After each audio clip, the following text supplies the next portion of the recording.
JuJu Watkins falls short as Caitlin Clark dominates star power duel thanks to a major edge. During the game against the California Baptist Lancers, JuJu Watkins had her 16th NCAA game with 30-plus points, and the only player to have more through her sophomore year was Caitlin Clark. While Watkins' 40-point game was clearly a sign that the 19-year-old is moving towards being the next big thing in college, her comparisons to the Duel's reigning ROTY are only prominent. However, an analyst opines that Clark still had an edge in college.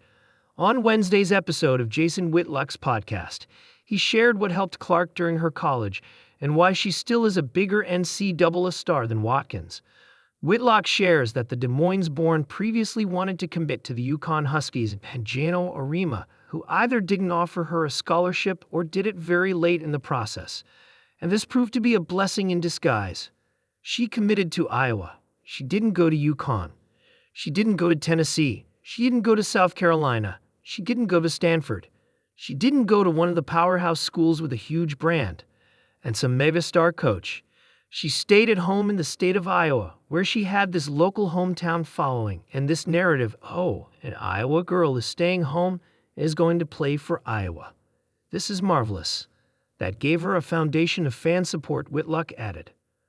While JuJu Watkins grew up and continued in her hometown too, Los Angeles, Whitlock believes it is just the wrong state. Why? Because of all the superstars the city already has. They have everything to distract you in Los Angeles, he says, noting that the USC drew 4,000 fans compared to Notre Dame's 8,000. This closer-to-home factor for Iowa, with not much existing star power, proved to be a plus for Clark, according to the columnist. Caitlin had already made a name as a high school athlete with her 60-point games and a Des Moines Register, All-Iowa Athlete of the Year honors. By senior year, she averaged 33.4 points, 8 rebounds, and 4 assists, leading the state in scoring for a second time. So given her first-of-a-kind established status, Whitlock believes her staying in the home state only boosted the local support for the star guard, while also keeping her away from being in the shadows of coaches like Dawn Staley and Jano Arima, who were already star powers. People in Iowa bought into, hey, one of the most talented athletes that Iowa has ever produced is actually staying home, and we are going to support her, he adds. Born in Des Moines, Iowa, the 22-year-old committed to the Iowa Hawkeyes in 2020 and stayed with them for 4 years till 2024. In that time, she eclipsed a number of records, the most prominent being ending as the all-time leading men's and women's basketball scorer. And in the meantime, she amassed a huge fan following, which was reflected in her journey of the Hawkeyes to 2 consecutive NCAA finals. A part of the reason for Caitlin to remain in Iowa and supposedly failing to make it to UConn is credited to the Indiana Fever star's fierce personality on court by the columnist. Why didn't Jano Arima recruit Caitlin Clark, according to Whitlock? As her temper much visible right now, attested by her Iowa coach Jan Jensen, and then the 5 technical fouls in her first year at Duel, Clark was an aggressive player as a high schooler as well.